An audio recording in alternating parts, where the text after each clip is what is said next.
I am sorry mister Gill. Bhujanga ने ध्रुव की आंखों में देखा तो उसे एहसास हो गया कि उसे क्या करना चाहिए। भुजंगा ने तुरंत आंखें नीचे करते हुए कहा, फिर वो निधि की ओर मुड़ के बोला, निधि, आज जो कुछ भी हुआ उसके लिए आई एम सॉरी। तुम लोगों ने मेरी कार को टक्कर मार दी, लेकिन मैंने तुमसे जो भी कहा मुझे वो नहीं कहना चाहिए था। मैं अपने बिहेवियर के लिए तुमसे माफी मांगना चाहता हूँ। हो सके तो मुझे माफ कर दो। आई एम सॉरी। इतना कहने के बाद भुजंगा ने अपने चेहरे पर एक जोरदार तमाचा मारा। निधि ने देखा उसकी आंखों में आंसू थे।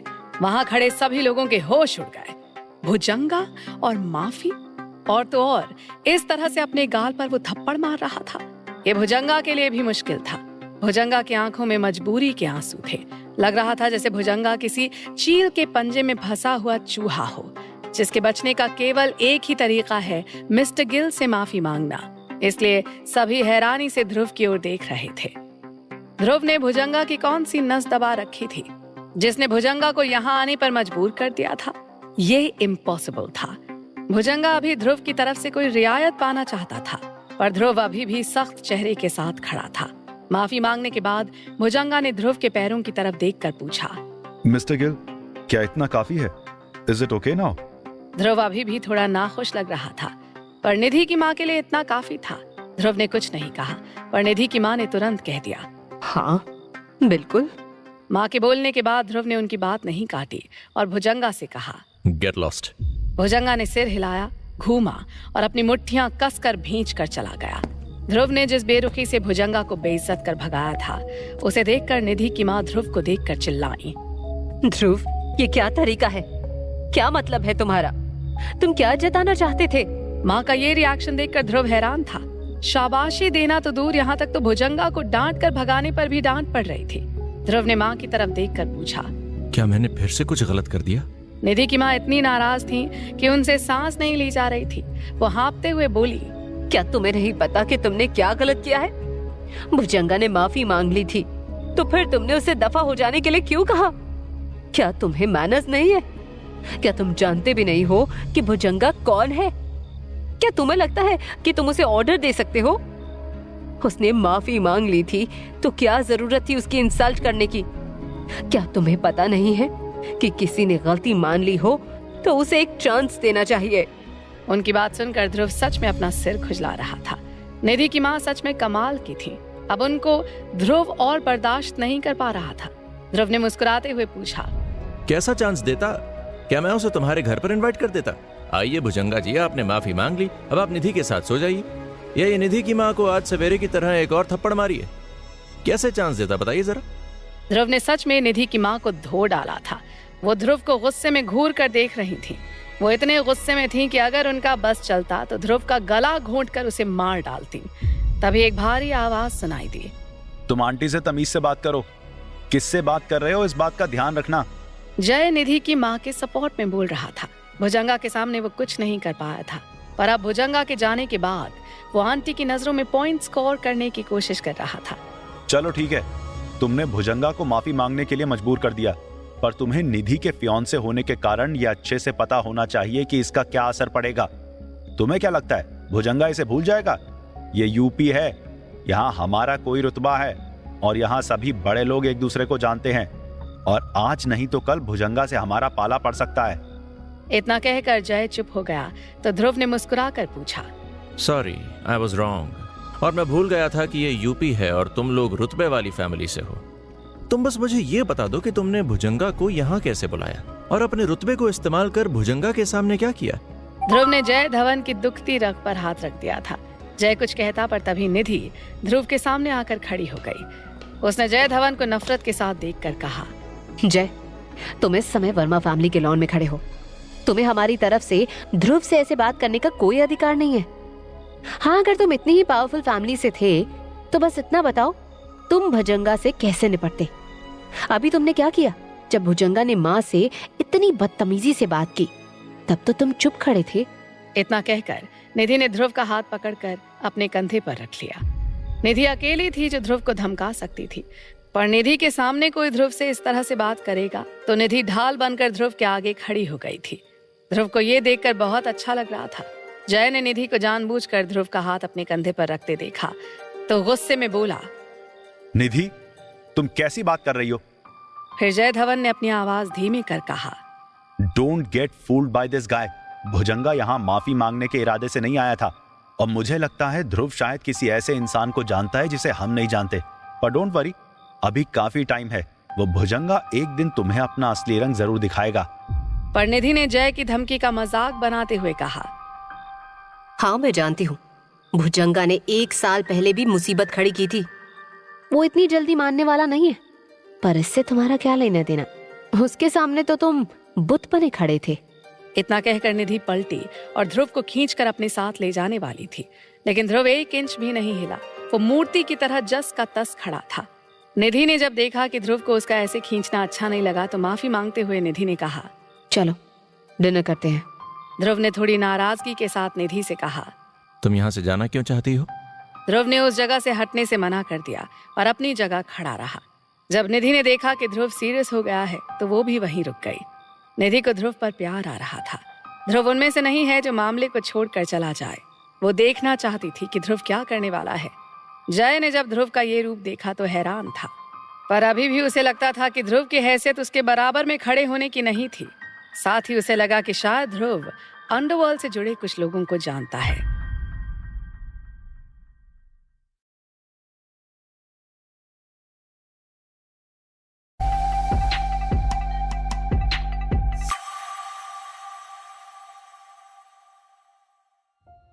ध्रुव, ऐसा नहीं है कि मैं तुम्हें कम मांगता हूं या तुम्हें अपने बराबर नहीं समझता हूं। बात सिर्फ यह है कि हम लोग बराबरी के लेवल पर नहीं है। बहुत बड़ा गैप है तुम्हारे और हमारे बीच। मैं जानता हूं कि तुमने वर्मा फैमिली की बहुत बड़ी मदद की है। हालांकि भुजंगा को जानना कोई बड़ी बात नहीं है, पर तुमने भुजंगा को नाराज कर दिया है और वो बदला जरूर लेगा। ध्रुव शायद अंडरवर्ल्ड से जुड़ा है, ये सोचकर जय धवन अपनी आवाज में एक्स्ट्रा सॉफ्टनेस के साथ बोला। जय धवन ने क्या कहा वो तो ध्रुव ने सुना नहीं, पर उसकी एक बात ध्रुव को पसंद नहीं आई। जय ने कहा था, बहुत बड़ा गैप है तुम्हारे और हमारे बीच। ये सुनकर ध्रुव को लगा कि चीजें और भी ज्यादा दिलचस्प होने वाली हैं। ध्रुव ने जय की इस बात को रिपीट करते हुए जय से पूछा, तो फिर हमारे बीच क्या फर्क है? जय धवन ने मुस्कुराते हुए कहा, मैं तुम्हें एक एग्जाम्पल देता हूँ। हालांकि अभी वापस अपने देश लौटे मुझे ज्यादा समय नहीं हुआ है, पर मुझे यहाँ आते ही प्रगति मैदान की ओपनिंग सेरेमनी का इन्विटेशन आ चुका है। बेशक तुम अभी नहीं समझ सकते हो, पर फिर भी ये एक बात ही तुम्हारे और मेरे स्टेटस के अंतर को बताने के लिए काफी है। जय की ये बात सुनकर निधि की माँ की आंखों में चमक आ गई। वर्मा फैमिली को भी प्रगति मैदान की ओपनिंग सेरेमनी का इनविटेशन मिला था, लेकिन इसलिए कि वो लोग यूपी की एक पैसे वाली फैमिली से थे और वर्मा फैमिली के काफी करीबी थे। पर जय तो अभी अभी विदेश से आया था, उसे भी इस फंक्शन का इनविटेशन मिलना कोई छोटी बात नहीं थी। ओह, केवल तुमको ही इनविटेशन मिला है या और भी किसी को मिला है?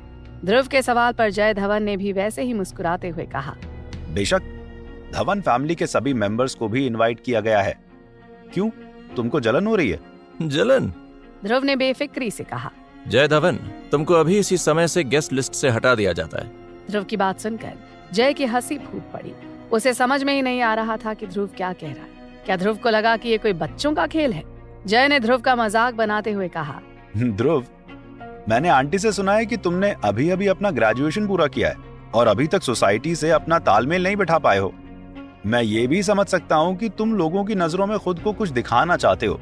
तुम जताना चाहते हो कि तुम कितने केपेबल हो और क्या कर सकते हो, लेकिन प्लीज अपने और निधि के बीच के अंतर को हमेशा ध्यान रखो।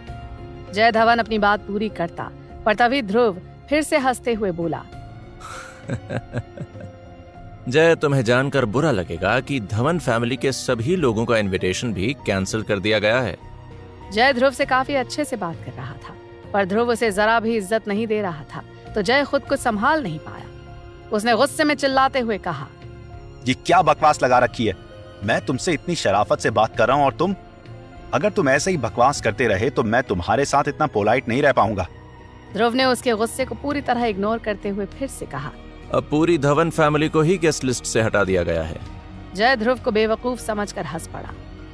यार निधि, ये क्या नमूना पकड़ लाई? इसे तो म्यूजियम में सजा कर रख देना चाहिए। जय ने पहले भी लोगों को शेखी बखारते हुए देखा था, पर उसने कभी किसी को ध्रुव की तरह डींगे हाँकते नहीं देखा था। फिर जय ने ध्रुव की तरफ देखकर कहा, ध्रुव, तुमको क्या लगता है कि कौन हो तुम? तुम इस ओपनिंग सेरेमनी को कंट्रोल करोगे? कैसे करोगे बताओ? किसे इनविटेशन मिलेगा, किसका कैंसिल होगा, ये तुम कैसे बता सकते हो? जय धवन ध्रुव को ऐसे देख रहा था जैसे किसी कचरे को देख रहा हो, पर ध्रुव ने उसे जरा भी इज्जत नहीं दी और सख्त आवाज में बोला, आई एम सॉरी टू से जय, लेकिन मैं सच में इसे कंट्रोल कर सकता हूँ। जल्दी ही तुम्हें भी पता चल जाएगा कि भुजंगा मेरे सामने कायरों की तरह क्यों बिहेव कर रहा था। ध्रुव की आवाज में कॉन्फिडेंस साफ दिख रहा था, जिसे देखकर जय धवन की मुस्कान कुछ ढीली पड़ गई, पर उसने फिर भी खुद को संभालते हुए निधि की तरफ देखकर कहा, निधि, तुमने इसे देखा है ना कमाल? जय की बात खत्म होने से पहले ही उसका फोन बजने लगा। जय ने फोन उठाया तो देखा आरती कॉल कर रही थी। जय जानता था कि आरती की जैन फैमिली ही इस ओपनिंग सेरेमनी को होस्ट कर रही थी। वो ये भी जानता था कि आरती और निधि भले ही दोस्त हों, पर दोनों के बीच अच्छे रिश्ते नहीं थे। कॉल उठाने के बाद दूसरी तरफ से आरती की आवाज आई, जय कैसे हो? मुझे अभी मैकलिस्टर क्लब से एक नोटिस मिला है। आई एम सॉरी बट तुम्हारा नाम ओपनिंग सेरेमनी की गेस्ट लिस्ट से हटा दिया गया है। बात करते वक्त आरती काफी खुश लग रही थी। उसे मैकलिस्टर क्लब से कॉल आया था। आखिरकार अब वो भी मैकलिस्टर क्लब में शामिल हो सकती थी। इतना कहकर आरती ने जय से कोई और बात नहीं की और तुरंत फोन रख दिया। इतनी बड़ी खबर सुन के जय धवन ने कुछ भी रिएक्ट नहीं किया। वो आरती को डांटना चाहता था, लेकिन आरती ने पहले ही फोन रख दिया। आरती इस बात से ही खुश थी कि मैकलिस्टर क्लब से उसे डायरेक्ट फोन आया था। आरती को ऐसा लग रहा था कि पूरी जैन फैमिली चमकने वाली थी। उधर फोन रखने के बाद जय धवन घबराया हुआ लग रहा था। क्या बकवास है, अभी भुजंगा का मसला सुलझ नहीं पाया था कि अब धवन फैमिली को ओपनिंग सेरेमनी की गेस्ट लिस्ट से निकाल दिया गया था। निधि मुस्कुरा रही थी। जय धवन के साथ पूरी धवन फैमिली को ओपनिंग सेरेमनी की गेस्ट लिस्ट से बाहर निकाल दिया गया था। निधि जानती थी कि इसके पीछे किसका हाथ हो सकता है, और जिस शख्स ने ये फैसला लिया था वो ध्रुव ही होगा। निधि ने कहा, चलो डिनर करें। निधि को अब काफी बेहतर महसूस हो रहा था, पर जय के एक्सप्रेशंस अच्छे नहीं लग रहे थे। उसे पता था कि धवन फैमिली इस समय परेशान होगी। जय ने कहा, आई एम सॉरी, मैं आज डिनर नहीं कर पाऊंगा, अभी मुझे जाना पड़ेगा। जय को अब खाना खाने की इच्छा नहीं थी। जय की बात सुनकर निधि ने ध्रुव का हाथ अपने कंधे से हटाकर कमर पर रख लिया और जय से पूछा, ये कैसे हो सकता है? Are you sure? क्या तुम वाकई डिनर नहीं करोगे? जय ने ध्रुव को देखकर एक गहरी सांस ली और बगैर कुछ बोले चला गया।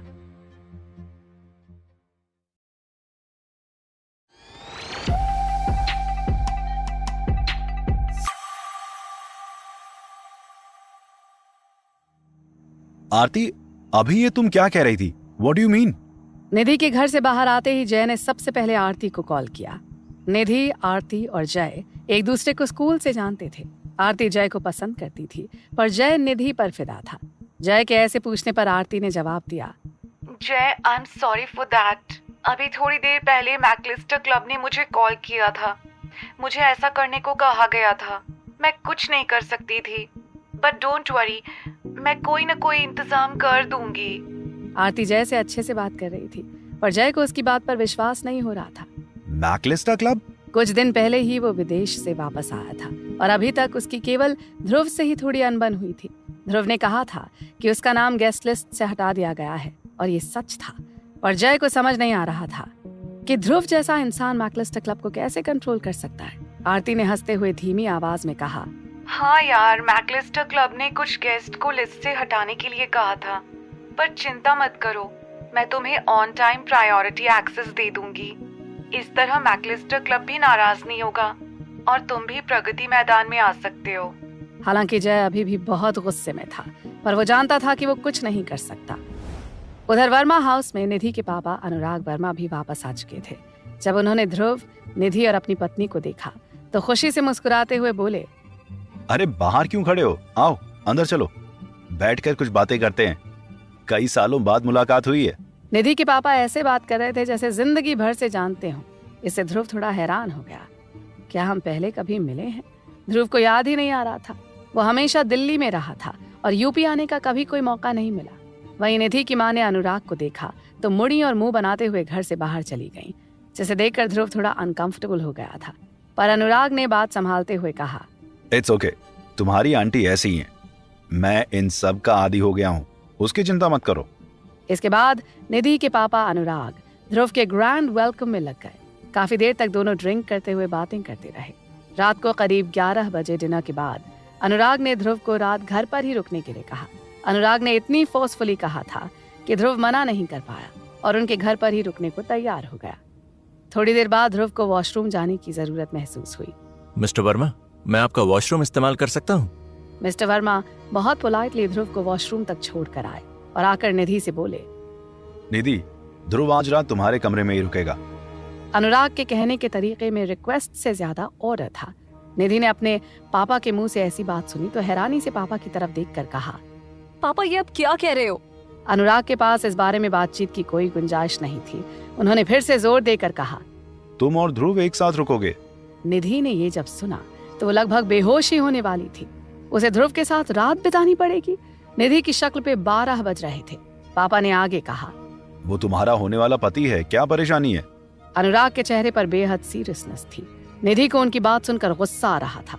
उसने गुस्से में कहा, बिल्कुल नहीं। पर पापा कुछ सुनने के मूड में नहीं थे। उन्होंने थोड़े गुस्से के साथ कहा, ये मेरा अंतिम फैसला है। अनुराग की बातें सुनकर निधि लगभग रो पड़ी। उसके पापा तो ऐसे नहीं थे। पर क्यों पापा? चाहे निधि की पढ़ाई हो, उसकी कंपनी हो या उसकी पर्सनल लाइफ, निधि के पापा ने हमेशा अपनी लड़की की भावनाओं का ख्याल रखा। लेकिन आज उनके लहजे में हल्का सा बदलाव आ गया था। जहां तक ध्रुव की बात है, भले ही निधि बेहद खूबसूरत थी, लेकिन ध्रुव को उसमें कोई दिलचस्पी नहीं थी।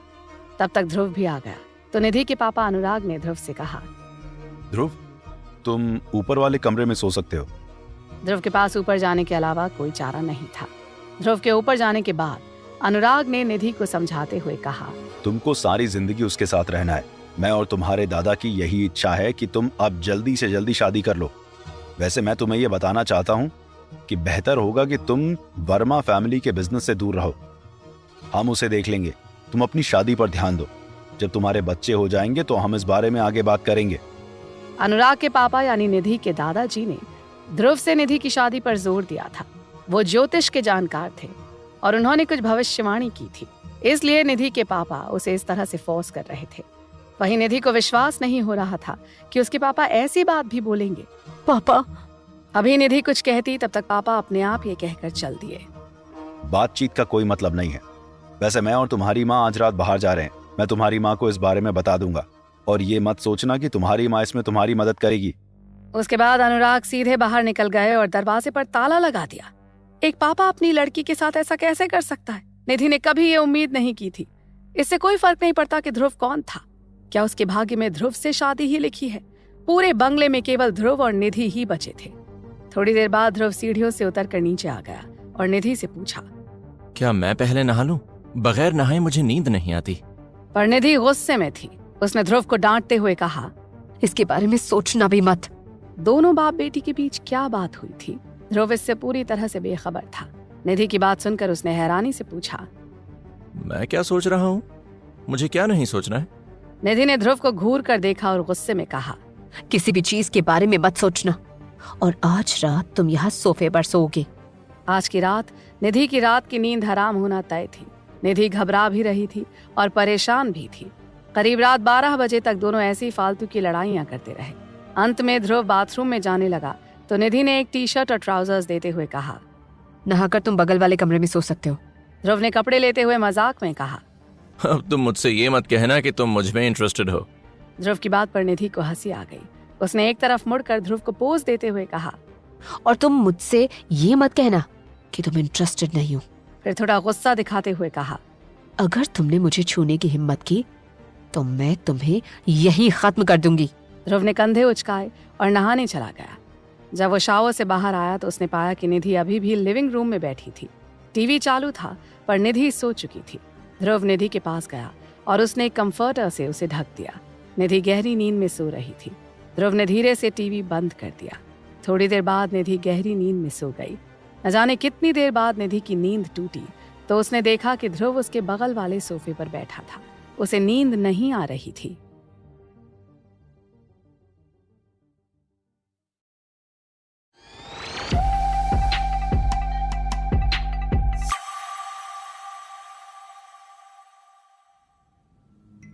तुम अभी तक सोए क्यों नहीं?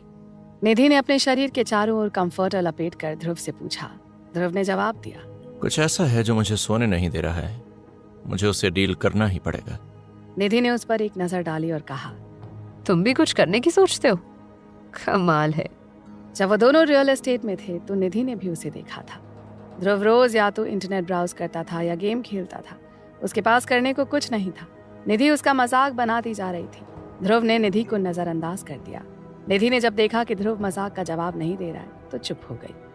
थोड़ी देर दोनों के बीच चुप्पी छाई रही। निधि ने समय देखा तो उसे लगा कि बहुत देर हो चुकी थी। हालांकि जागने के बाद उसका सोने का मन नहीं हो रहा था। उसने ध्रुव की ओर देखकर पूछा, तुम्हें क्या हो गया? कुछ बोलते क्यों नहीं? जवाब में ध्रुव छेड़ते हुए बोला, मैं सोच रहा हूँ कि इस मुसीबत को टाल कर कोई फायदा नहीं। जो कल करना है उसे आज ही कर लिया जाए। एक ना एक दिन तो हमसे डील करना ही होगा। चलो पहले तुम अपने कपड़े उतारो। ध्रुव की बात सुनकर निधि ने उसे डांटते हुए कहा, गेट लॉस्ट इडियट। ध्रुव ने फिर कहा, तो फिर हम लोग क्या करें? निधि ने मुस्कुराकर बात बदलते हुए कहा, मैं जानना चाहती हूँ कि तुमने मेरे दादाजी को कैसे बचाया। निधि का सवाल सुनकर ध्रुव हैरान था। क्या? निधि ने कहा, मेरे पापा ने मुझसे कहा मुझे तुमसे शादी करनी चाहिए क्योंकि तुमने मेरे दादाजी को बचाया था। ये सुनकर ध्रुव और भी हैरान हो गया। आज पहली बार वो निधि के पापा अनुराग से मिला था और उसे पता ही नहीं था कि निधि के दादा कौन है। ध्रुव भला उनको कैसे देख सकता था? उसे बचाना तो बहुत दूर की बात थी। ध्रुव ने पूछा, तुम्हारे दादा कौन है? ध्रुव के चेहरे पर सच्चाई थी जिससे निधि और भी ज्यादा हैरान थी। क्या ध्रुव सच में मेरे दादाजी को नहीं जानता? निधि के दादा काफी मशहूर थे। ज्योतिष की दुनिया में उनका काफी नाम था। वो रत्नों के भी काफी अच्छे जानकार थे। निधि अपने पापा की बातों को नजरअंदाज कर सकती थी पर दादा की बातें उसे माननी ही पड़ती थी। जिस दिन उसके पापा ने कहा कि ये उसके दादा का आदेश था, उस दिन ही निधि को समझ में आ गया था कि ध्रुव से ही उसकी शादी होगी। ध्रुव भी उठकर बैठ गया। उसे भी जानना था कि आखिर माजरा क्या है। ध्रुव ने निधि से पूछा, वैसे दादाजी के बारे में न बताओ तो कम से कम ये तो बता दो कि तुम्हारे पापा ने क्या बताया था। निधि ने भौहें चढ़ाते हुए थोड़ी नाराजगी में कहा, ध्रुव अब प्लीज ये ड्रामा बंद करो। तुम ऐसे इंसान तो नहीं लगते जो झिझक के साथ पैसे ले लेता हो। तुम्हें तो खुशी के साथ बताना चाहिए कि तुमने उस समय मेरे दादाजी को बचाया था, है ना? ध्रुव सच में कंफ्यूज था।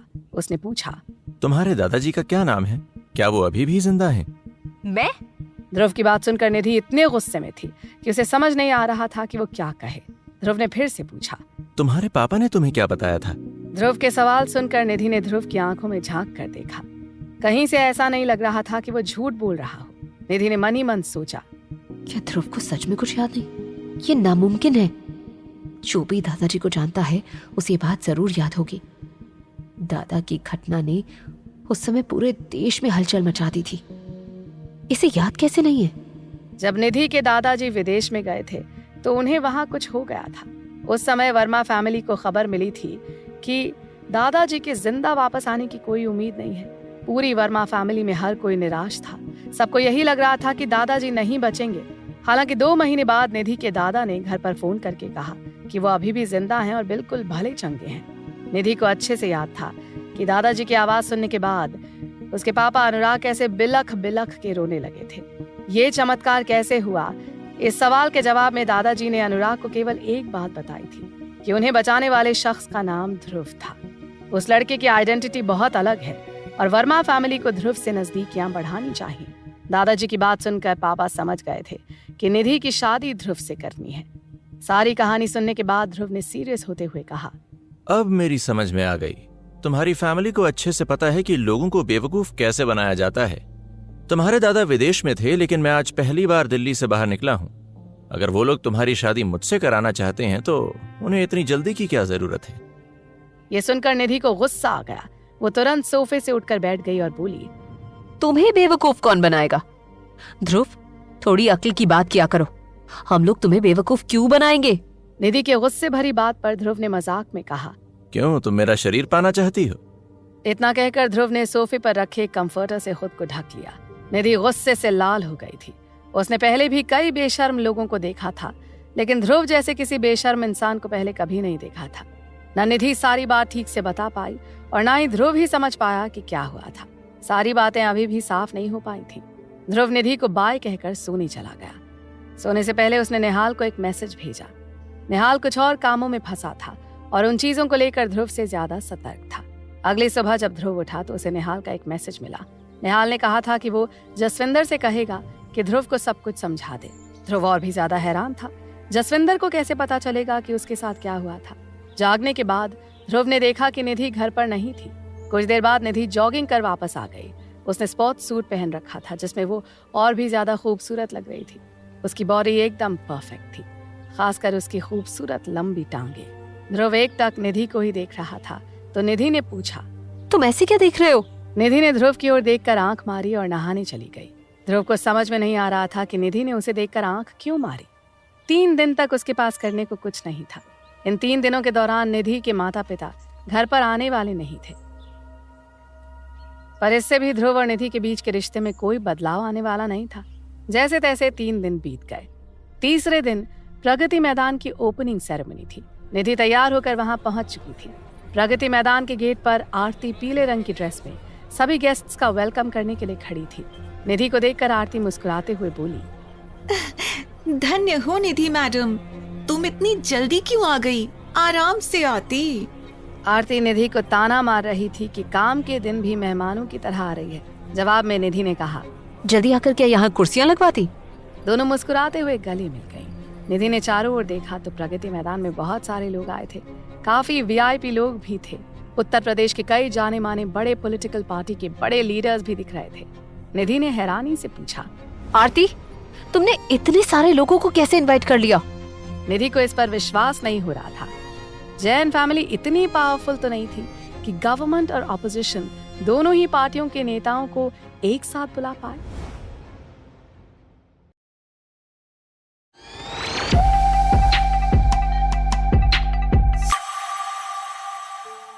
निधि, तुम्हें शायद पता नहीं है कि प्रगति मैदान को जिसने हमसे लिया है वो कोई और नहीं, मैकलिस्टर क्लब का कोई बिग शॉट है। जैसे ही ये बात फैल गई, मैकलिस्टर के साथ बहुत से लोग प्रगति मैदान में इन्वेस्ट कर चुके थे। वो सभी क्लब के नाम सुनकर यहाँ आ गए। आरती ने मुस्कुराते हुए कहा, मैकलिस्टर क्लब का नाम ही इतना पावरफुल था कि लोग अपने आप यहाँ आ गए। ये सुनकर निधि भी काफी हैरान थी। उसी समय ध्रुव भी आता दिखाई दिया। निधि और आरती दोनों में से किसी को उम्मीद नहीं थी कि ध्रुव यहाँ आएगा। आरती उसे देखकर चिल्लाई, रुको उसे। आरती को विश्वास नहीं हो रहा था कि ध्रुव प्रगति मैदान में भी आ जाएगा। क्या उसे अपनी बेइज्जती की कोई परवाह नहीं है? कितना गंदा इंसान है।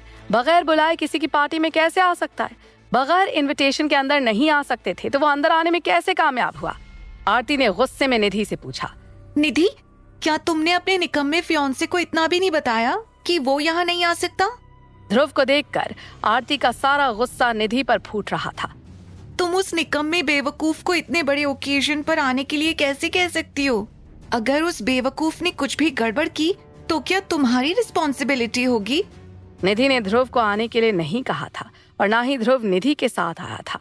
निधि ने आरती को समझाते हुए कहा, आरती, तुमने शायद देखा नहीं कि वो इनविटेशन कार्ड दिखाकर अंदर गया है। उसे इनविटेशन कार्ड किसने दिया? अगर कुछ हुआ भी तो इसका मुझसे कोई लेना देना नहीं है। निधि की बात से आरती को याद आया कि ध्रुव के पास इनविटेशन कार्ड था। उसने अपनी गलती मानते हुए कहा, ओके, मैं अभी उसे बाहर निकलवाती हूँ। इतना कहकर आरती मुस्कुरा दी। आरती को लगा कि अगर निधि को अपने फियांसे की परवाह नहीं है तो ध्रुव को बाहर निकलवाने पर निधि उसे दोषी नहीं ठहरा सकती। आज प्रगति मैदान में इतने सारे रिपोर्टर्स और बड़े लोग आए हैं।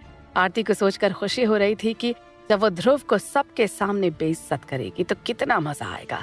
ये सोचकर आरती ध्रुव को ढूंढने के लिए आगे बढ़ी, पर तभी एंट्रेंस पर उसे किसी ने रोकते हुए कहा, आरती, तुम इतनी जल्दी में कहाँ जा रही हो?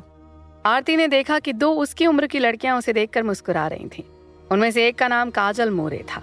वो आरती और निधि की क्लासमेट थी। पहले कभी जब आरती उन दोनों से मिलती थी तो उसी कॉलेज वाले अपनेपन के साथ मिलती थी, पर आज आरती खुद को थोड़ा सुपीरियर दिखा रही थी। आरती ने खुद को ऐसे दिखाया जैसे इन लोगों के और आरती के बीच बहुत बड़ा अंतर हो।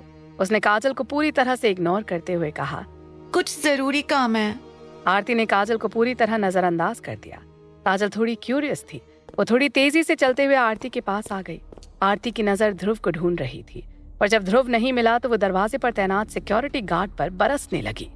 मैंने आप लोगों से पहले ही कह दिया था कि थोड़ा केयरफुल रहिए, फिर भी आप लोग किसी को भी अंदर क्यों जाने दे रहे हैं? आरती का गुस्सा देखकर सिक्योरिटी गार्ड ने डरते हुए जवाब दिया, मैम, उनके पास इनविटेशन कार्ड है, तभी उसे अंदर जाने दिया। सिक्योरिटी गार्ड की बात सुनकर आरती का पारा चढ़ गया। उसके पास इनविटेशन है? ये कैसे हो सकता है? क्या तुमको लगता है कि प्रगति मैदान की ओपनिंग सेरेमनी का इनविटेशन पाना इतना आसान है? आरती गुस्से में आप से तुम पर आ गई थी और आरती का गुस्सा देखकर सिक्योरिटी गार्ड कुछ नहीं बोल सका। उसी समय काजल ने आरती से पूछा, आरती, क्या तुम उस जेंटलमैन को ढूंढ रही हो जो अभी अभी अंदर आया है? काजल का जवाब सुनकर आरती जोर से हंसते हुए बोली, काजल, क्या तुम अंधी हो? वो तुम्हें जेंटलमैन कहाँ से लग रहा था? वो एक बेहुदा इंसान है जो पता नहीं यहाँ कैसे घुस आया है। वो कचरा इंसान है जिसे तुरंत बाहर निकालना है। उसके बाद आरती ने किसी से ध्रुव को ढूंढने के लिए कहा। जैसे ही वो मिल जाए उसे बाहर मत निकालना, पहले मैं उससे मिलूंगी। मुझे देखना है कि वर्मा फैमिली ने ध्रुव को प्रगति मैदान में क्यों भेजा है। जल्द ही ध्रुव सर्वेलेंस कैमरे की नजर में आ गया। सिक्योरिटी टीम के चीफ ने आरती से कहा, मैम, हमने उसे ढूंढ लिया है। ये सुनकर आरती मुस्कुराते हुए बोली, उसे पकड़ने के लिए लोगों को भेजो। उससे पूछो कि वर्मा फैमिली ने उसे यहाँ क्यों भेजा है। प्रगति मैदान की ओपनिंग सेरेमनी में ये खबर मीडिया में चलनी चाहिए। ये हमारी पब्लिसिटी के लिए जरूरी खबर होगी। ये खबर थोड़ी धमाकेदार होनी चाहिए। आरती मीडिया के सामने बताना चाहती थी कि निधि ने अपने लिए एक ऐसे बेशर्म इंसान को ढूंढा है। थोड़ी देर बाद सिक्योरिटी गार्ड ने फोन पर कहा, मैम, हमने उसे घेर लिया है। वेरी गुड, मीडिया को बुला लो। इतना कहने के बाद आरती की आंखों में चमक आ गई। अब जाकर आरती ने काजल की ओर देखकर पूछा, सॉरी यार, इसने मेरा काफी टाइम बर्बाद कर दिया। वैसे तुम मुझसे क्या कहना चाह रही थी? काजल ने ध्रुव के बारे में पूछा। आरती, तुम जिस जेंटलमैन को ढूंढ रही हो? काजल की बात पूरी होने से पहले ही आरती का गुस्सा फूट पड़ा। उसने काजल को बीच में टोकते हुए कहा, जेंटलमैन? क्या जेंटलमैन लगा रखा है? क्या तुम पागल हो गई हो? वो इंसान नहीं, कचरा है, कचरा। आरती की बात पर काजल थोड़ी नाराज होकर बोली, तुम उसे नहीं जानती। काजल की बात सुनकर आरती को और भी ज्यादा गुस्सा आ गया। उसने गुस्से में कहा, मुझे उसे क्यों जानना चाहिए? वो फटीचर निधि का निखट्टू फियांसे है। आरती काजल की बात सुन ही नहीं रही थी, पर काजल असल में आरती की मदद करना चाहती थी। इसलिए उसने एक गहरी सांस ली और एक बार में कहना शुरू किया, ओके आरती, सुनो, मैंने उसे एंट्रेंस गेट पर देखा था और वो मिस्टर मेहता के साथ बात कर रहा था। ऐसा लग रहा था कि दोनों एक दूसरे को जानते हैं। मैंने उसके पास तुम्हारा इनविटेशन कार्ड भी देखा। मुझे लगा कि तुम उसे जानती होगी। आरती ने हैरानी से अपनी भौहें चढ़ाते हुए पूछा, कौन मिस्टर मेहता? जिस पर काजल ने जवाब दिया, वही जो मैकलिस्टर क्लब के चीफ का असिस्टेंट है, जयेश मेहता। क्या तुम उसे नहीं जानती? जब हमने मैकलिस्टर क्लब के लिए अप्लाई किया था तो हमारी फैमिली को मिस्टर मेहता से मिलने के लिए कहा गया था। क्या? काजल की बात सुनकर आरती पूरी तरह से हैरान थी। मैकलिस्टर क्लब के चीफ का असिस्टेंट भी यहाँ आया है, पर आरती को इस बारे में कोई जानकारी नहीं थी। मैकलिस्टर क्लब ने कोई इन्फॉर्मेशन क्यों नहीं दी? सोच सोचकर आरती का सिर चकरा रहा था। वहीं काजल ने खुशी से कहा, तुमने कहा कि वो निधि का फियांसे है। It's a great news. मैं अभी जाकर निधि से मिलती हूँ। रुको। आरती को भी लगा कि उसने गलत सुना है। उसने काजल को अपनी तरफ खींचते हुए कहा, क्या तुम्हें पक्का यकीन है कि वो मिस्टर मेहता से बात कर रहा था?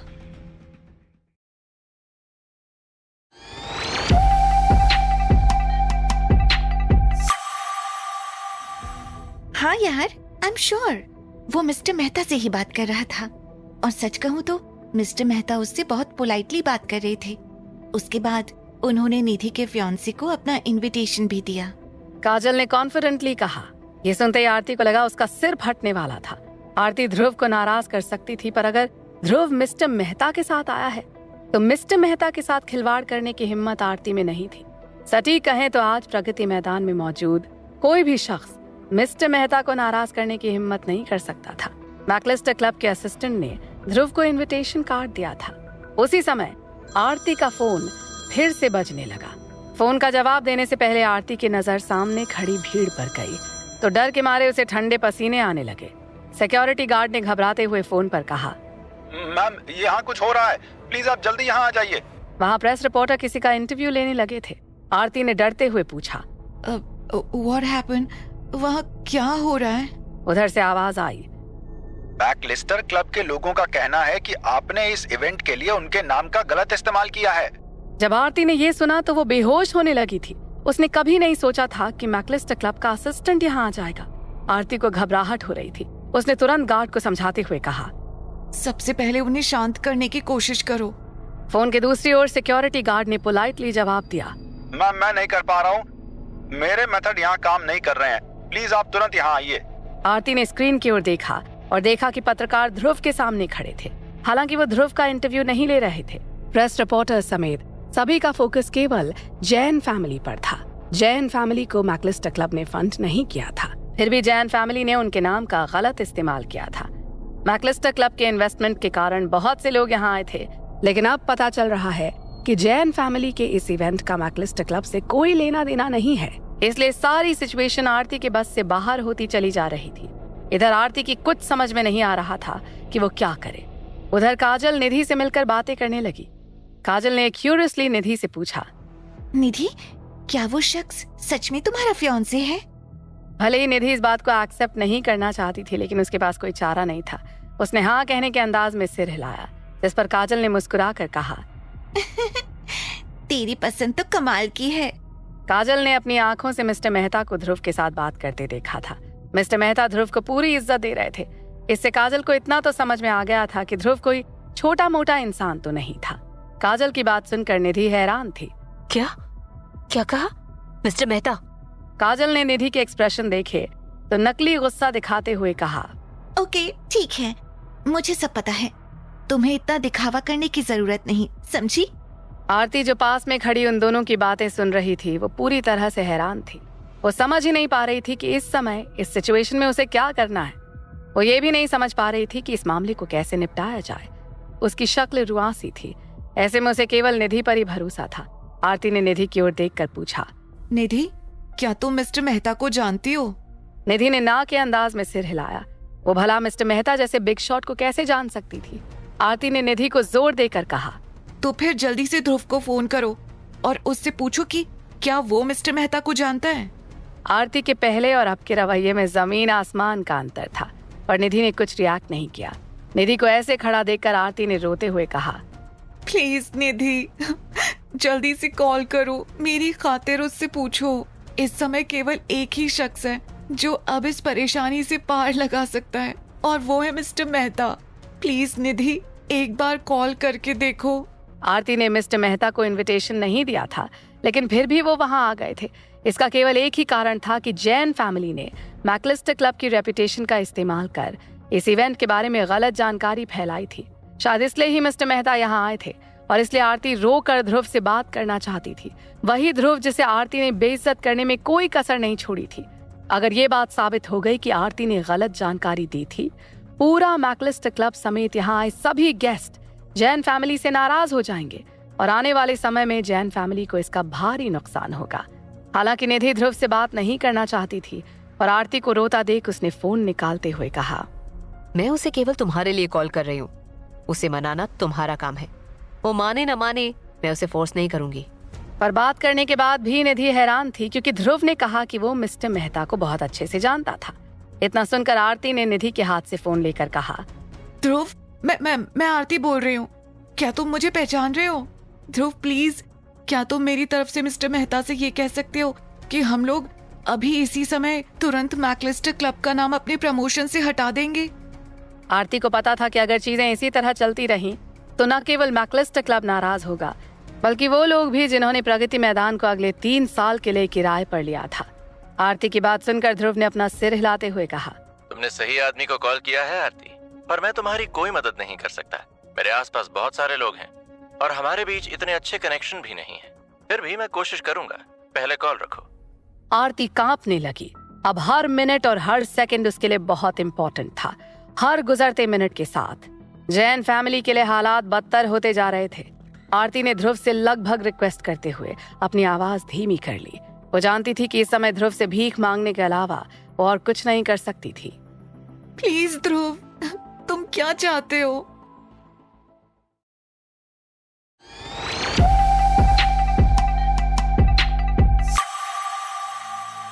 तुम्हें निधि से माफी मांगनी होगी।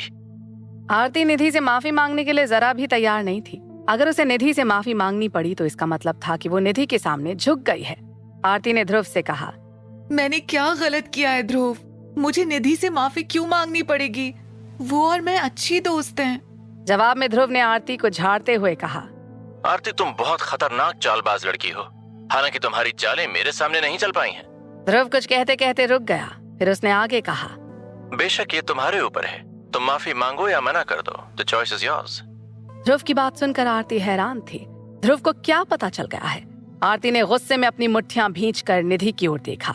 बेशक वो माफी नहीं मांगना चाहती थी। इतने सालों से उसे निधि के कारण कितना दबाव झेलना पड़ा था और अब जाकर आखिरकार उसे अपना नाम बनाने का मौका मिला था। आरती ने गुस्से से पैर पटकते हुए कहा, ठीक है ध्रुव, मैं देखना चाहती हूँ कि तुम मुझसे माफी कैसे मंगवाते हो। आरती ने गहरी सांस लेकर आगे कहा, अगर तुम मिस्टर मेहता को जानते भी हो तो क्या? ज्यादा से ज्यादा क्या होगा? मुझे मैकलिस्टर क्लब से माफी मांगनी पड़ेगी। हाँ, मैंने मैकलिस्टर क्लब का नाम अपने प्रमोशन में इस्तेमाल किया था, पर ऐसे ही नहीं लिया था। इसका कारण ये है कि जिस शख्स ने प्रगति मैदान को 3 साल के लिए किराए पर लिया है वो मैकलिस्टर क्लब से है। और रही बात निधि से माफी की, तो माय फुट, मैं चाहूँ तो निधि को सारी जिंदगी अपना गुलाम बनाकर रख सकती हूँ। आरती बहुत स्ट्रेस में थी और उसे कुछ समझ नहीं आ रहा था कि वो क्या बोल रही है। उस समय निधि और काजल उसके सामने ही खड़ी थीं, पर ध्रुव को उसकी बात पर जरा भी गुस्सा नहीं आ रहा था। कोई बात नहीं आरती, मुझे उम्मीद है कि तुम्हारी किस्मत भी उतनी अच्छी होगी जितना तुम बोल रही हो। ध्रुव मुस्कुरा रहा था। आरती को ये सहन नहीं हुआ। उसने गुस्से में कहा, ध्रुव, भले ही तुम मिस्टर मेहता को जानते हो, पर फिर भी तुम बेकार हो। सुन रहे हो ना तुम? You are good for nothing. इतना कहकर आरती ने फोन काट दिया और तुरंत अपने लोगों को फोन करके कहा कि मैकलिस्टर क्लब से जुड़ा सारा प्रमोशन मटेरियल वापस ले लें। साफ था कि जैन फैमिली मैकलिस्टर क्लब के नाम का फायदा उठाना चाहती थी और अगर मिस्टर मेहता आ भी गए थे तो भी जैन फैमिली के खिलाफ कोई ठोस सबूत नहीं था। जब आरती ने कॉल खत्म की तो काजल ने आरती से पूछा, आरती, व्हाट्स रॉन्ग? जवाब में आरती ने कुछ नहीं कहा। वो निधि को खा जाने वाली नजरों से देख रही थी और फिर बोली, काजल, कुछ लोग ऊपर से तो बहुत अच्छे दोस्त लगते हैं, पर पीठ पीछे वो क्या करते हैं, क्या सोचते हैं, कुछ कहा नहीं जा सकता। आरती ने टॉन्ट मारते हुए कहा।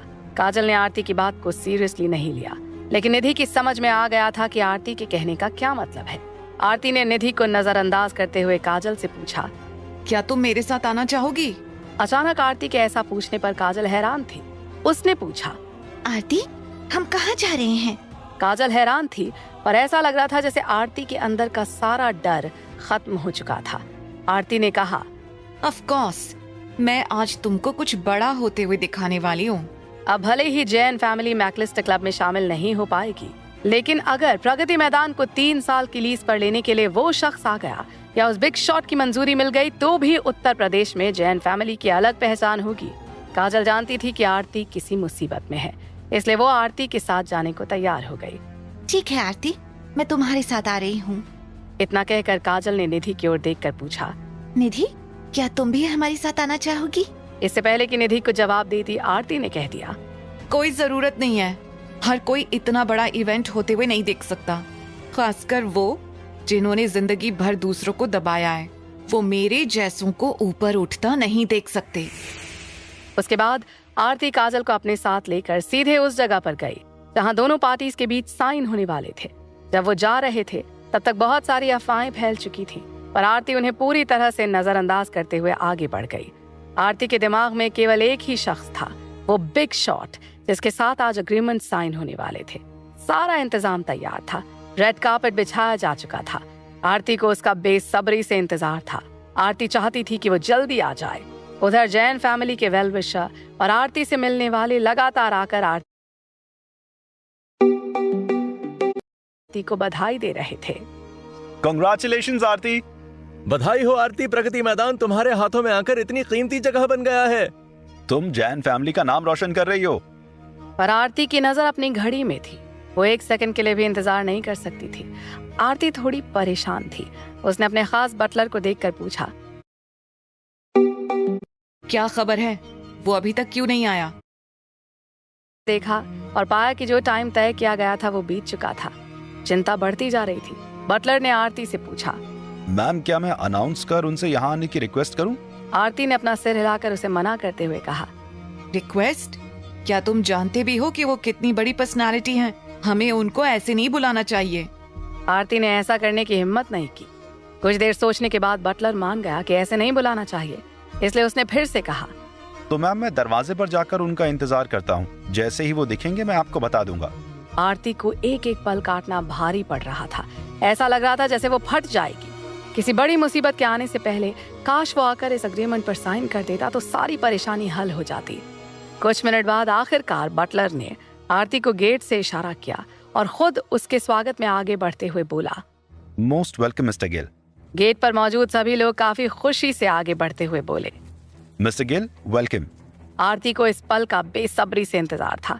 उसने एक बार शीशे में खुद को देखा और तुरंत उनका स्वागत करने के लिए आगे बढ़ी। वो अग्रीमेंट जिसमें साइन होने थे अभी भी उसके हाथ में था। वो खुद भी देखना चाहती थी कि मिस्टर गिल देखने में लगते कैसे हैं। तभी काफी भीड़ के बीच एक शख्स किसी वीआईपी की तरह चलता हुआ गेट से धीरे धीरे अंदर आता हुआ दिखा। उसे देखकर आरती के होश उड़ गए। आरती के मुंह से निकला, ध्रुव गिल?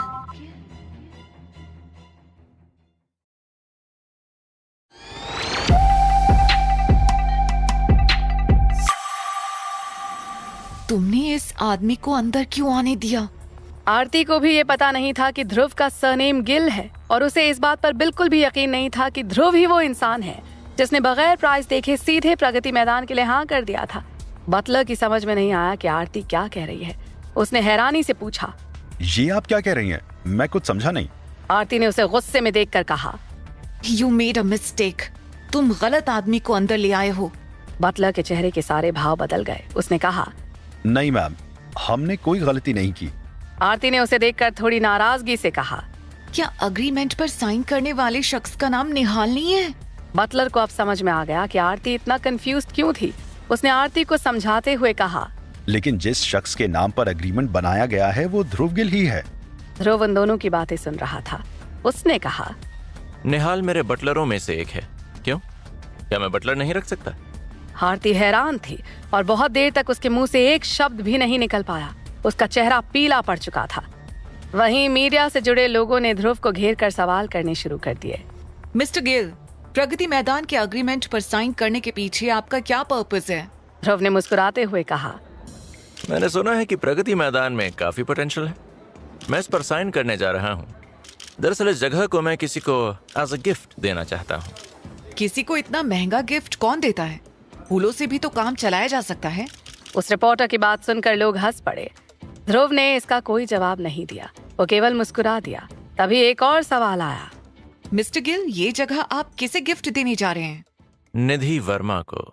इतना कहते ही ध्रुव ने पीछे मुड़कर आरती की ओर देखा। आरती के पैर ढीले पड़ गए थे। वो जमीन पर गिर पड़ी। अगले ही पल मानो हंगामा मच गया और सारा मंजर बदल गया, मानो हड़कंप मच गया हो। इसे खरीदकर निधि को देने जा रहे हैं। भले ही वर्मा फैमिली का काफी नाम था, पर निधि वर्मा को लोग इतने अच्छे से नहीं जानते थे। आज ध्रुव के मुंह से निधि का नाम सुनकर पूरे उत्तर प्रदेश में उसका नाम फेमस हो गया था। तभी एक फीमेल रिपोर्टर ने कहा, सच कहूँ तो mister Gill, I am so jealous. एक लड़की के लिए आप इतना पैसा खर्च कर रहे हैं। ध्रुव सिर्फ मुस्कुरा दिया। वहीं आरती पीछे खड़ी ये सब देख रही थी। ये सब उसके लिए बहुत सरप्राइजिंग था। वो आज के दिन के लिए कब से तैयारी कर रही थी और उसने निधि के सामने दिखावा भी किया। उसने निधि को यहाँ बुलाया ही इसलिए था ताकि वो अपना अचीवमेंट निधि को दिखा सके। पर अब सारे पासे पलट गए थे। सर्कमस्टांसेस इस तरह से मोड़ लेंगे ये सोचकर ही आरती हैरान थी। उसने ध्रुव की ओर देखा। आज ध्रुव को देखने के उसके नजरिए में जबरदस्त बदलाव आ गया था। अब उसकी नजरों में ध्रुव हारा हुआ नहीं बल्कि आसमान का सबसे चमकता हुआ तारा लग रहा था। आरती बेहद परेशान थी, लेकिन उसके पास कोई ऑप्शन नहीं था। पूरे शहर को पता था कि जैन फैमिली प्रगति मैदान के एग्रीमेंट पर साइन कराने जा रही थी। आज के आरती के फॉल्स प्रमोशन एड्स के कारण जैन फैमिली की रेपुटेशन पहले ही जा चुकी थी। अगर एग्रीमेंट पर साइन नहीं हो पाए तो जैन फैमिली की इज्जत पूरी तरह बर्बाद हो जाएगी। आरती के पास मुस्कुराकर ध्रुव को इज्जत के साथ साइन करने के लिए मनाने के अलावा और कोई चारा नहीं था। उसने अपना पेन निकाला और ध्रुव से कहा, मिस्टर गिल, प्रगति मैदान में आज आपके साथ इस अग्रीमेंट को करना मेरे लिए इज्जत की बात है। मैं आपसे आज तक के अपने बिहेवियर के लिए माफी मांगती हूँ। आरती ने उसे पेन देते हुए कहा। मैं अपनी सभी गलतियों के लिए आपसे माफी मांगती हूँ और सजा के तौर पर आपकी किसी भी रिक्वेस्ट के लिए तैयार हूँ। आरती चाहती थी कि किसी और ट्विस्ट के आने से पहले इस अग्रीमेंट पर साइन हो जाए, पर आरती ने ध्यान दिया कि ध्रुव ने अभी तक पेन पर हाथ भी नहीं लगाया था। आसपास मौजूद सभी रिपोर्टर्स उन्हें ही देख रहे थे, जिससे आरती और भी ज्यादा शर्मिंदा हो रही थी। इसलिए उसने ध्रुव से कहा, मिस्टर गिल, प्लीज यहाँ पर साइन करें। मैं आपकी किसी भी रिक्वेस्ट के लिए तैयार हूँ। आरती ध्रुव की किसी भी रिक्वेस्ट के लिए तैयार थी। आरती से पहले ये शब्द ध्रुव ने कई लड़कियों के मुंह से सुने थे। ध्रुव इन बातों का मतलब अच्छे से जानता था। ध्रुव निधि को गिफ्ट के तौर पर प्रगति मैदान को 3 साल के लिए लेने जा रहा था। इसे देखकर कई लड़कियां आहें भर रही थीं। वो कई लोगों के लिए प्रिंस चार्मिंग से कम नहीं था। आज आरती को एहसास हो गया था कि उसके और निधि के बीच बहुत बड़ा अंतर था। आरती ध्रुव का जवाब सुनना चाहती थी, तो ध्रुव ने हाथ खड़े करते हुए कहा, साइन तो मैं कर दूं, पर इस जगह की होने वाली ओनर अभी तक नहीं आई है, इसलिए मैं इस एग्रीमेंट पर साइन नहीं कर सकता। इतना कहकर ध्रुव ने अपना पेन नीचे रख दिया। आरती का चेहरा बहुत पीला पड़ गया था। वो मुश्किल से सांस ले पा रही थी। 3 साल का किराया अब तक प्रगति मैदान में लगे सभी एक्सपेंसेस को कवर करने के लिए काफी था। इसलिए आरती ने अपनी सारी सेल्फ रिस्पेक्ट को एक तरफ रखते हुए अपने बटलर से कहा, जाओ निधि को स्टेज पर इनवाइट करो, जाओ। निधि को बुलाने में आरती बिल्कुल भी हिचकिचाई नहीं थी। न चाहते हुए भी उसे ऐसा करना पड़ रहा था। उसके बगल में खड़ा बटलर आरती को अच्छे से जानता था, इसलिए उसने झिझकते हुए आरती की तरफ देखा। आरती ने उसे देखकर कहा, क्यों, तुमको समझ में नहीं आ रहा है? जाकर निधि को स्टेज पर लेकर आओ। बटलर आरती की आंखों के इशारों को समझकर बोला, यस मैम, अंडरस्टूड। बटलर जाने ही वाला था कि आरती ने उसे रोकते हुए कहा, अब तुम रुको। फिर आरती ने काजल की तरफ देखकर मुस्कुराते हुए कहा, काजल, क्या तुम मेरी तरफ से निधि को यहाँ आने का इनविटेशन दे सकती हो? काजल इतनी देर से ध्रुव को ही देख रही थी, पर आरती के कहने पर ऐसा लगा जैसे वो होश में आए हो। उसने आरती को देखकर कहा, ओके, मैं निधि को फोन करती हूँ। पर इस जगह पर मोबाइल सिग्नल बहुत कमजोर थे, इसलिए काजल को ही जाना पड़ा। वो निधि को ढूंढने गई और लगभग 20 मिनट के बाद वापस आई। उसे आता देखकर आरती ने पूछा, निधि कहाँ है? काजल ने कंधे उचकाते हुए कहा, मुझे वो कहीं नहीं मिली। आरती ने गंदी सी शक्ल बनाकर काजल से कहा, तुम ये जानबूझकर तो नहीं कर रही हो ना? काजल दिल की साफ थी, सभी जानते थे, आरती भी। फिर भी आरती ने उसे ऐसा कहा तो काजल थोड़ी नाराज हो गई, पर फिर भी उसने आरती से पोलाइटली कहा, सच में यार, मैंने उसे हर जगह ढूंढा पर वो कहीं नहीं मिली। अब निधि को ढूंढने के लिए आरती को ही जाना पड़ा। वो सभी से माफी मांगते हुए निधि को ढूंढने चल दी, पर बहुत ढूंढने के बाद भी निधि नहीं मिली, ना ही उसका फोन लग रहा था। एक बार कॉल गई भी तो निधि ने कॉल नहीं उठाई। आरती मन ही मन निधि को गालियां बकने लगी।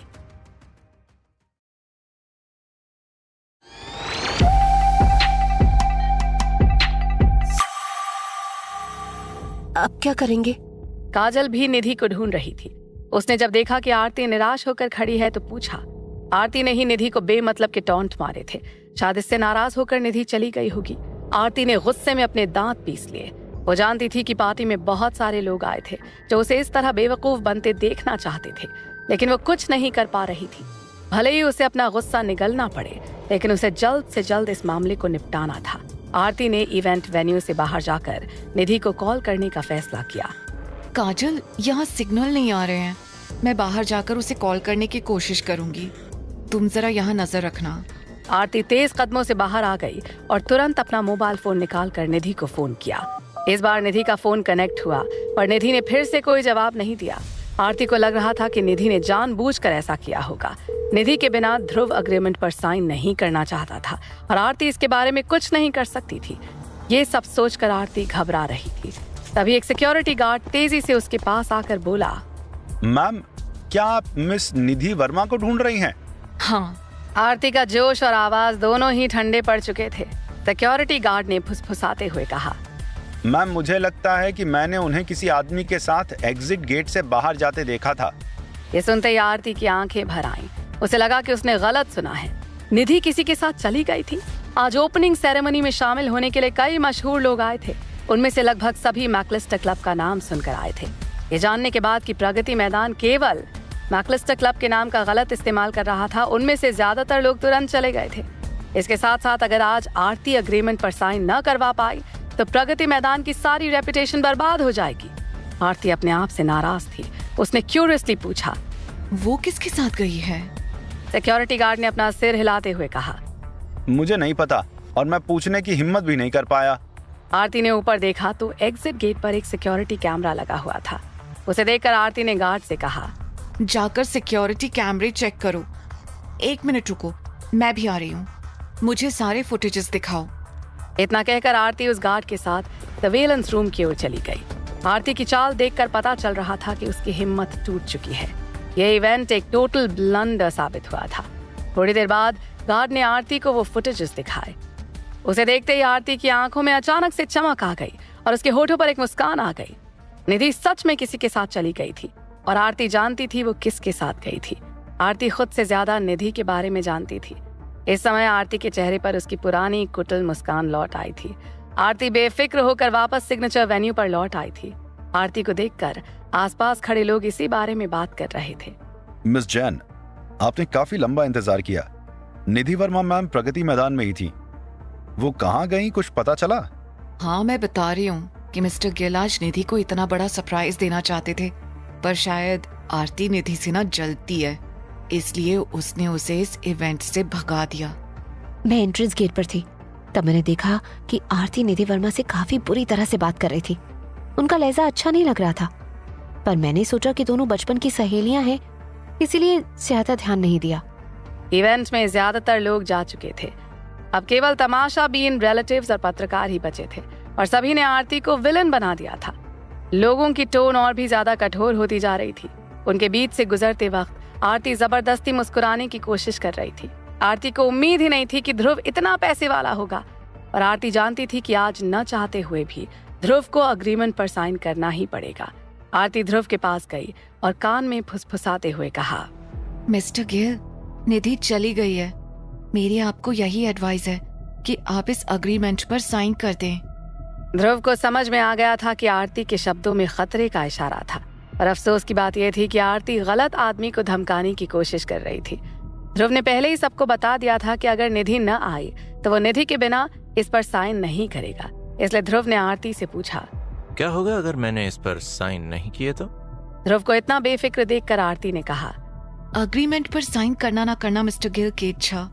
हालांकि ऐसे बहुत से लोग हैं जो हमारे साथ इस अग्रीमेंट पर साइन करना चाहते हैं। बेशक आपके साथ अग्रीमेंट पर साइन करना हमारे लिए सम्मान की बात थी, लेकिन अगर मिस्टर गिल, ध्रुव गिल मेरे लिए मुश्किलें खड़ी करना चाहते हैं तो मैं उन्हें साफ कर दूं कि मैं इतनी जल्दी हार मानने वालों में से नहीं हूँ।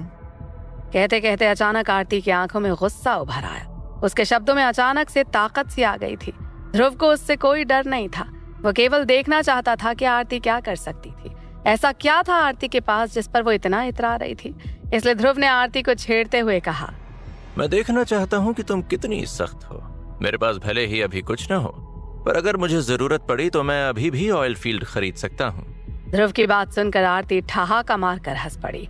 उसे लगा कि ध्रुव सच में डींगे हाँकना जानता है, पर आरती मुद्दे से भटकना नहीं चाहती थी। इसलिए आरती ने ध्रुव का मजाक बनाते हुए कहा, in that case I am sorry Dhruv, मैं बस तुम्हें एक आखिरी मौका दूंगी। ध्रुव आरती के बिहेवियर में आए सीधे बदलाव को देखकर हैरान था।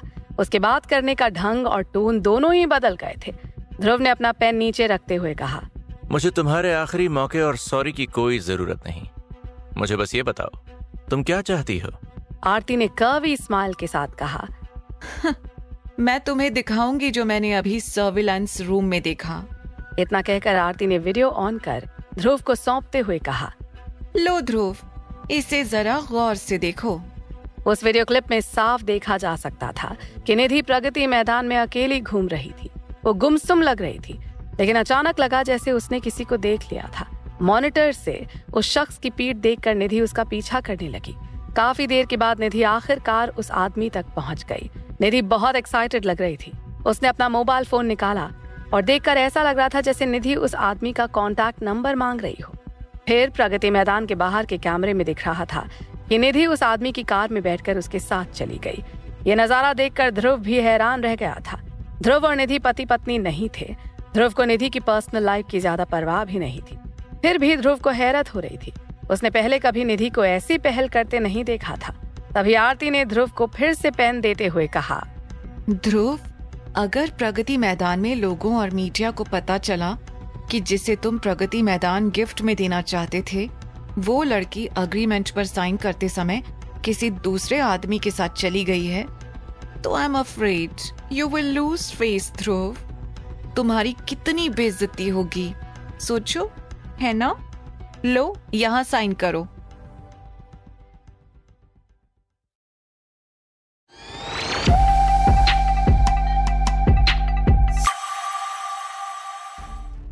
क्या तुम मुझे धमकी दे रही हो? आई एम सॉरी आरती, तुम्हारी धमकी मुझ पर असर नहीं करेगी। निधि के आने या जाने से मुझे कोई फर्क नहीं पड़ता। मैंने तुमसे कहा था ना, तुम्हारी धमकियां मुझ पर असर नहीं करती हैं। इतना कहकर ध्रुव ने पेन फेंक दिया। आरती को उम्मीद नहीं थी कि ध्रुव इस तरह से पेन फेंक देगा। उसने जो भी कहा, ध्रुव को उससे कोई डर नहीं लग रहा था। यह आरती के लिए हैरानी की बात थी। जिस वक्त पेन नीचे गिरा, आरती की नजर उस पर ही थी। आसपास के सभी रिपोर्टर्स इस सीन को देखकर हैरान थे। उन्हें पता था कि यही आज की ब्रेकिंग न्यूज होने वाली है। आरती ने ध्रुव को डराने के लिए फिर से कहा, ध्रुव, सब लोग देख रहे हैं। मैं आज एक बार बेइज्जत हो चुकी हूँ, इसलिए मैं फिर से बेइज्जत होने से नहीं डरती। जहाँ तक तुम्हारी बात है, तुम्हें समझना चाहिए कि सब लोग तुम्हें बेवकूफ समझेंगे। आरती की बात पर ध्रुव ने अपनी भौहें चढ़ाकर सीरियस होते हुए पूछा, ओह आई सी, सच में? आरती ने मुस्कुराते हुए कहा, हाँ सच में। निधि किसी दूसरे मर्द के साथ डेट पर गई थी। ध्रुव गिल की मंगेतर किसी पराये मर्द के साथ रफू चक्कर हो गई है। इतना कहकर आरती जोर से हंस दी। आरती ध्रुव को उकसाना चाह रही थी। ध्रुव को निधि के चले जाने की उम्मीद नहीं थी। यहाँ आने से पहले वो निधि को प्रगति मैदान गिफ्ट देने के बारे में सोच कर आया था। यहाँ आने से पहले ही ध्रुव को लगने लगा था कि प्रगति मैदान उसकी कंपनियों की मीटिंग करने के लिए सूटेबल नहीं था। इसके अलावा ध्रुव को जानकारी मिली थी कि जैन फैमिली के लोगों ने जानबूझकर एक बेईमान कॉन्ट्रैक्टर को हाइप देने की कोशिश की थी। इसलिए ध्रुव के लिए इस जगह को कॉन्फ्रेंस हॉल के रूप में इस्तेमाल करना नामुमकिन था। इसलिए ध्रुव इसे निधि को गिफ्ट देने के बारे में सोच कर आया था। आरती ने देखा कि ध्रुव को कोई फर्क नहीं पड़ रहा है, तो उसे बहुत गुस्सा आ रहा था। इसलिए आरती ने कहा, ठीक है, अगर ऐसा है तो हमें अब एक दूसरे को इज्जत देने या एक दूसरे को बचाने की कोई जरूरत नहीं है। आरती का गुस्सा फूट रहा था। उसकी आवाज में खराश आने लगी थी। जब से उसे पता चला था कि ध्रुव इस जगह को लेने जा रहा है, तब से वो अपने सीने में जलन महसूस कर रही थी और अब उसका सारा गुस्सा फूटने ही वाला था। वहीं रिपोर्टर्स के बीच कानाफूसी शुरू हो गई थी। उसके कहने का क्या मतलब है? मुझे लगता है कि अब वो अपनी गलतियों को छुपा नहीं पाएंगी। जैन फैमिली में शराफत नाम की कोई चीज नहीं है। शायद उसे लगता है कि प्रगति मैदान अभी भी उतना ही वैल्यूएबल है। लोग ध्रुव के पक्ष में खड़े लग रहे थे। बहुत सी कंपनियां यहाँ जो आई थीं, वो भी ध्रुव के बारे में जानना चाहती थीं और उससे उसका बिजनेस कार्ड मांग रही थीं। वो लोग ऐसे इंसान से दोस्ती करने को तैयार थे, भले ही इसके लिए उन्हें कितने भी पैसे खर्च करने पड़े। आरती ने ध्रुव की ओर देखा तो उसे अब थोड़ी घबराहट होने लगी थी। आरती ने जब देखा कि प्रगति मैदान में आने वाली ज्यादातर कंपनियां ध्रुव से मिलने यहाँ आई हैं, तो उसने कहा, ध्रुव बस रुको और देखो मैं क्या करती हूँ। इतना कहकर आरती स्टेज पर चढ़ गई। उसने माइक्रोफोन उठाया और कुछ कहने ही जा रही थी। इसका मतलब था कि वो कुछ अनाउंस करने जा रही थी, इसलिए सभी लोग शांत हो गए थे। वहीं काजल ध्रुव के बगल में खड़ी थी। उसने ध्रुव की तरफ देखकर पूछा, तुम निधि को कितने समय से जानते हो? वैसे ध्रुव इस तरह के सवालों का जवाब देना पसंद नहीं करता था, पर उसको काजल की आंखें बहुत ईमानदार लग रही थीं, तो उसने कहा, ज्यादा नहीं, बस यही कोई आधे महीने से। काजल को हैरानी हो रही थी कि उसने आधे महीने में ही सगाई भी कर ली।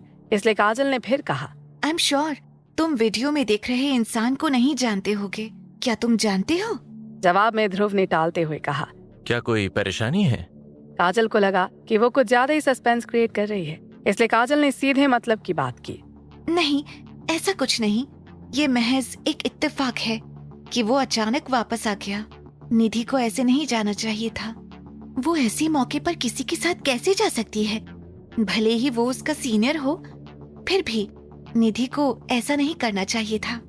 काजल के शब्दों से ध्रुव को साफ समझ में आ रहा था कि निधि के साथ उस शख्स का कोई खास रिश्ता था। काजल ने अपनी बात पूरी करने के बाद ध्रुव को इशारा किया कि आरती उससे बदला लेने का मौका ढूंढ रही थी, इसलिए काजल ने ध्रुव से कहा, तुमको थोड़ा संभल कर रहना होगा, आरती गुस्से में लग रही है। ध्रुव ने मुस्कुराते हुए कहा, चिंता मत करो, वो कुछ भी ऐसा वैसा करने की हिम्मत नहीं करेगी। काजल हैरान थी। वो आरती को बहुत लंबे समय से जानती थी, लेकिन उसने कभी किसी को इतने यकीन से कहते नहीं सुना था। जिस यकीन से ध्रुव कह रहा था, लग रहा था कि वो आरती को बहुत अच्छे से जान गया है। आरती ने माइक्रोफोन उठा लिया था। वो कुछ कहने जा रही थी कि तभी दो लोग बाहर से आते दिखाई दिए। उनमें से एक आरती के दादा तीर्थांकर जैन थे। जैन फैमिली में तीर्थांकर का काफी बड़ा स्टेटस था और वो पूरे उत्तर प्रदेश में रिस्पेक्टेबल पर्सन माने जाते थे। जैन फैमिली आज जिस मुकाम पर है उसका कारण भी तीर्थांकर ही थे। उस समय तीर्थांकर और निधि के दादा काफी करीबी थे, इसलिए दोनों परिवारों के बीच इतने अच्छे रिश्ते थे। तीर्थांकर को वहां देखकर प्रेस रिपोर्टर्स चौंक गए और हैरानी से आपस में बात करने लगे। तीर्थांकर यहाँ क्यों आए हैं? मैंने कई वर्षों से तीर्थांकर को नहीं देखा है। मुझे भी कुछ समझ में नहीं आ रहा है। तीर्थांकर ने लोगों को हैरान कर दिया था। लोग उनकी इज्जत करते थे, इसलिए जब वो चलते हुए आ रहे थे तो कई लोग उनको अपने बारे में बताते हुए पैर छू रहे थे। लेकिन इससे भी ज्यादा हैरानी की बात यह थी कि वो किसी को रास्ता दिखा रहे थे। तीर्थांकर चलते हुए कह रहे थे, मिस्टर मेहता, इस तरफ आइए प्लीज। मिस्टर मेहता ने सिर हिलाया और आगे बढ़ते हुए ध्रुव के सामने आकर रुक गए। Mister Gill, sorry I am late. मैंने अभी अभी जैन फैमिली के साथ प्रगति मैदान के बारे में बात की। तीर्थांकर जी आपके साथ कुछ डिस्कस करना चाहते हैं। आरती पूरी तरह से हैरान थी। मिस्टर मेहता और उनके दादाजी दोनों ध्रुव के सामने ऐसे खड़े थे जैसे कोई नौकर अपने मालिक के आगे खड़ा होता है। यहाँ तक कि आरती के दादाजी यानी कि तीर्थांकर भी ध्रुव के सामने एक शब्द भी कहने की हिम्मत नहीं कर पा रहे थे। तीर्थांकर की आंखों में सिर्फ सदमा था। ध्रुव मैक्लिस्टर क्लब का मालिक था। ध्रुव का पावरफुल बैकग्राउंड ही काफी था कि तीर्थांकर भी उसे पूरी रिस्पेक्ट दे रहे थे, पर ध्रुव भी ऐसा इंसान नहीं था जो बड़ों को रिस्पेक्ट ना दे। जैसे ही मिस्टर मेहता ने तीर्थांकर जैन के बारे में बताया, वैसे ही ध्रुव ने झुककर उनके पैर छुए।